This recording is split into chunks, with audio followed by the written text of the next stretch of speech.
എല്ലാ സുഹൃത്തുക്കൾക്കും ലൈഫ് വിഷനിലേക്ക് ഒരിക്കൽ കൂടി സ്വാഗതം ചെയ്യുന്നു. ഞാൻ GK തുമ്പക്കാരൻ. ഇന്നത്തെ വീഡിയോ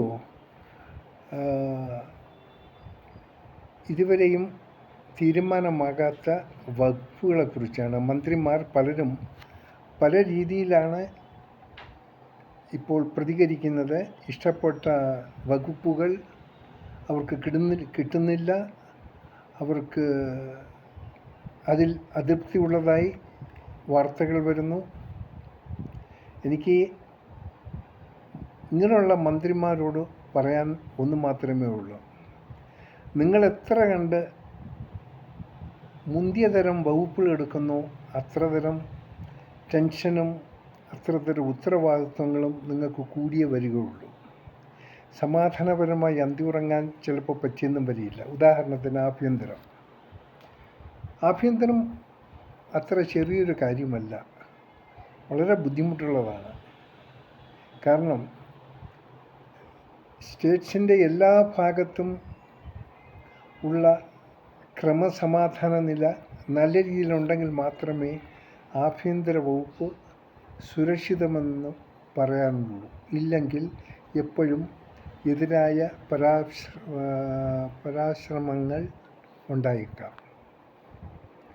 അത് ഒന്ന്. ഇനി ഏറ്റവും കൂടുതൽ പ്രവർത്തിക്കാനും ദീർഘവീക്ഷണം ചെയ്യാനും ഉള്ളൊരു സാഹചര്യം ലഭിക്കുന്നത് ചെറിയ വകുപ്പുകളിലായിരിക്കും. അവിടെ ആ ഓഫീസ് എപ്പോഴും തിരക്കായിരിക്കില്ല, സന്ദർശകരുടെ എണ്ണം വളരെ കുറവായിരിക്കും. അവർ വരുന്നവരെ അനുഭാവപൂർവ്വം കാണാനും അവരെ കേൾക്കാനുമുള്ള സമയം മന്ത്രിക്ക് കിട്ടും.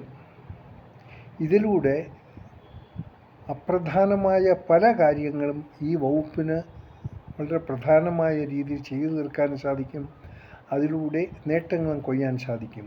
എപ്പോഴും ഇത്തിരി തിരക്കുള്ള വകുപ്പുകൾ കൈകാര്യം ചെയ്യുന്ന ഒരു മന്ത്രിയും തിരക്കുകൾ ഇപ്പോൾ പ്രത്യക്ഷത്തിൽ കുറവുള്ള വകുപ്പ് കൈകാര്യം ചെയ്യുന്ന മന്ത്രിയും തമ്മിൽ നോക്കുമ്പോൾ മാനസികമായി ഏറ്റവും കൂടുതൽ ടെൻഷൻ ഉണ്ടാകുന്നത് കുറച്ച് ഉത്തരവാദിത്വം കൂടിയ വകുപ്പുകളാണ്. അതാണ് ഞാൻ പറഞ്ഞല്ലോ, ഈ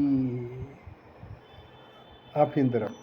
അതുപോലെ തന്നെയാണ് ഇലക്ട്രിസിറ്റിയും, അതുപോലെ തന്നെയാണ് KSRTC. ഇതിനൊക്കെ എല്ലാം അതിൻ്റേതായ ഒരുപാട് ബുദ്ധിമുട്ടുകളുണ്ട്. പക്ഷെ അതിനെയെല്ലാം തരണം ചെയ്യാൻ അത്ര എളുപ്പമല്ല. അവിടെ യൂണിയൻ്റെയൊക്കെ ഒത്തിരി ബുദ്ധിമുട്ടുകളുണ്ടാകും, നേതാക്കന്മാരുടെ ബുദ്ധിമുട്ടുകളുണ്ടാകും, പലതും. ഏറ്റവും ബുദ്ധിയുള്ളവർ ചെയ്യേണ്ടത് കഴിവതും അപ്രധാനമല്ലാത്ത വകുപ്പുകൾ ഏറ്റെടുക്കുന്നതായിരിക്കും നിങ്ങൾ പ്രധാനമായി നിങ്ങൾക്ക് അതിനെ കൈകാര്യം ചെയ്യാനുള്ള ഒരു അവസരം കിട്ടുന്നു.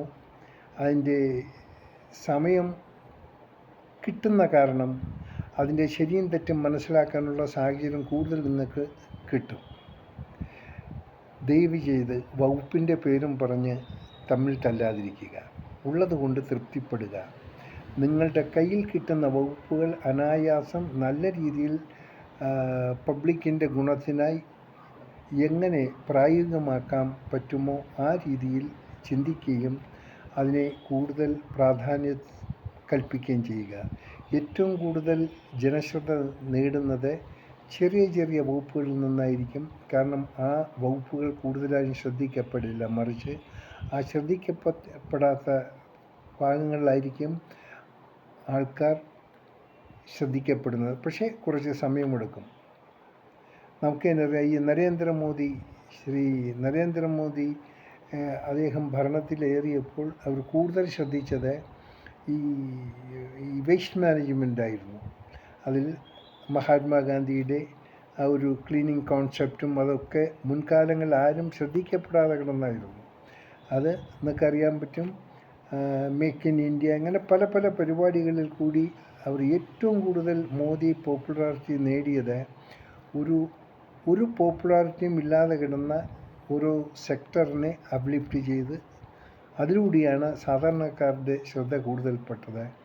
ഒരു പരിധിവരെ മോദിക്ക് ഇന്ന് ഇത്രയും വലിയ പ്രചാരം സിദ്ധിച്ചത് ഇങ്ങനെയുള്ള ചില അറിയപ്പെടാത്ത വകുപ്പുകളിലുള്ള അവയെ കണ്ടെടുത്ത് അതിനെ പ്രായോഗികമാക്കാൻ ശ്രമിച്ചു. അതുപോലെ കേരളത്തിൽ പരസ്പരം തല്ലുകൂടാതെ കിട്ടിയ വകുപ്പുകൾ അതിനെ സസന്തോഷം ഏറ്റെടുക്കുക. ഇപ്പോൾ ഫിഷറീസ് കിട്ടിയതുകൊണ്ടോ വനം വകുപ്പ് കിട്ടിയതുകൊണ്ടോ വൈദ്യുതി ഇത് കിട്ടിയത് കൊണ്ടോ ശിശുക്ഷേമം കിട്ടിയത് കൊണ്ടോ ആഭ്യന്തരം കിട്ടിയത് കൊണ്ടോ വടികൾ ഈ ദേവസ്വം കിട്ടിയതുകൊണ്ട് ഇതിനൊന്നുമില്ല. അതിൻ്റേതായ ഒരുപാട് ബുദ്ധിമുട്ടുകളുണ്ട്.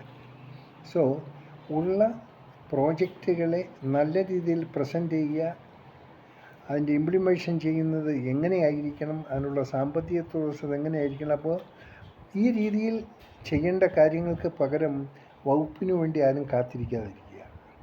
ഒരു മുഖ്യമന്ത്രിക്കെല്ലാം ചെയ്യാൻ പറ്റില്ല. അദ്ദേഹം ജനഹിതം നോക്കണം, പാർട്ടിയുടെ ഹിതം നോക്കണം, സമുദായത്തിൻ്റെ ഒക്കെ നോക്കണം ഒരു പാർട്ട് വരെ. അതെല്ലാം നോക്കുമ്പോൾ നമ്മൾ പ്രഷർ കൂടുതൽ കൊടുക്കരുത്. ഈ മുഖ്യമന്ത്രിക്കും സമാധാനമായി ആലോചിക്കാനുള്ള സാഹചര്യം ഉണ്ടാക്കി കൊടുക്കേണ്ടത് പബ്ലിക്കിൻ്റെ കടമയാണ്, ജയിപ്പിച്ച നമ്മുടെ കടമയാണ്. സോ വകുപ്പുകൾ എന്ത് കിട്ടിയാലും അതുകൊണ്ട് തൃപ്തിപ്പെടുത്തുക.